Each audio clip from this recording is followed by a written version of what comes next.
Vous n'êtes pas juste avec le gouvernement. Faites votre calcul. Le cadeau d'un côté, on nous le reprend doublement de l'autre. C'est ça le problème. Mais je ne suis pas d'accord avec vous. Forcément, regardez le carburant, c'est une. Alors, je vais venir au carburant, mais le carburant, c'est pas Bibi. Oui, mais bon, il y a quand même des taxes de l'État. Non, mais c'est vrai, et je les assume. À 60%.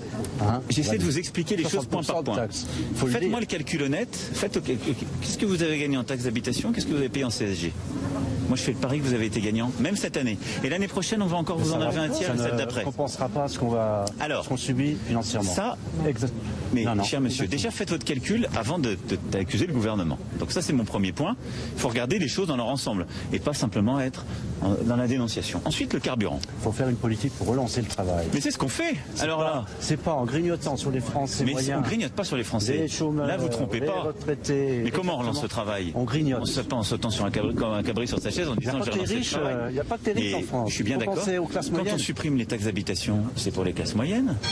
Quand on fait tout ça, c'est pour les classes moyennes. Alors vous me parlez ensuite du carburant et du prix du carburant. J'ai expliqué ce matin. Prix du carburant, quand aujourd'hui vous parlez de l'augmentation, ce qui est vrai, je la vois comme vous. Oui. Mais il faut regarder aussi d'où elle vient l'augmentation. À 80%, aux 3/4. Ça dépend selon le samplon, le gasoil. Aux 3/4, elle vient des cours mondiaux.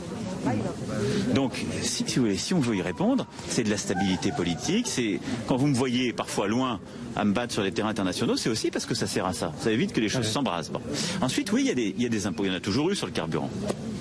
Ces impôts, c'est aussi ceux qui permettent de financer les énergies renouvelables, les nouvelles formes de mobilité, tout ce qui va changer. Et on investit ces impôts parce qu'on aide aussi les Français à changer. Vous écrasez les gens tout de suite. Non, on n'écrase personne. Avec le carburant. Non, on n'écrase personne. Les gens ne peuvent plus aller travailler correctement. Non, alors je vais vous dire, là vous avez raison, il faut accompagner parce que. Il faut faire quelque chose. Là, je l'ai dit. Pas possible. Je l'ai dit. Il y a des gens qui ont. Alors vous avez raison. D'abord, c'est leur outil de travail. On n'écrase pas, mais les mêmes gens, ils nous disent avec impatience. Moi, j'en ai marre que ma gamine, elle ait la bronchiolite, qu'on respire plus un air, qu'on continue à émettre. Donc, vous voyez, on est parfois paradoxaux. On est tous, dans notre quotidien. C'est pas ça qui va relancer l'économie en plus. Si, ça va relancer l'économie parce qu'on relance de l'emploi industriel, y compris dans la région. Pourquoi? Parce que on investit, nous, pour la nouvelle manière de se déplacer. C'est-à-dire, on va toujours avoir la voiture. Mais là, vous allez écraser les entreprises de transport, alors non, public, les gens qui travaillent. Non, on les écrase pas.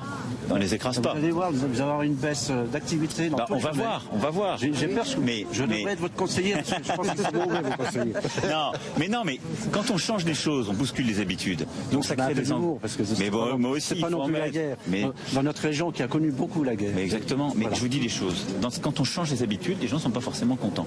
D'abord, moi je vous le dis, il faut regarder les deux bouts. Vous me parlez que de la CSG, je vous dis, regardez en face les baisses des cotisations, regardez la taxe d'habitation, soyez juste. Et regardez les chiffres pour le pays, ils ont été donnés aussi, il faut les entendre. Le pouvoir d'achat au total, il a augmenté. 1,6%. Ben non, mais c'est vrai. Les chiffres macroéconomiques ont augmenté. Après, c'est la réalité qu'il faut accompagner. Sous les jours. Si, non mais je vois bien les prix. Et je voulais vous répondre à votre question complète sur le carburant. Sur le carburant, là où vous avez raison, je l'ai dit ce matin et je l'ai dit encore il y a quelques jours. Les gens qui sont obligés de se déplacer pour aller travailler, ou les gens qui ne peuvent pas changer de chaudière, parce que parfois ils ne sont pas raccordés au gaz, etc. Tous ceux qui peuvent, on les aide au changement. On leur met, il y a une prime au changement au véhicule qui n'a jamais été aussi importante, y compris pour acheter de l'occasion. On fait des primes à la chaudière.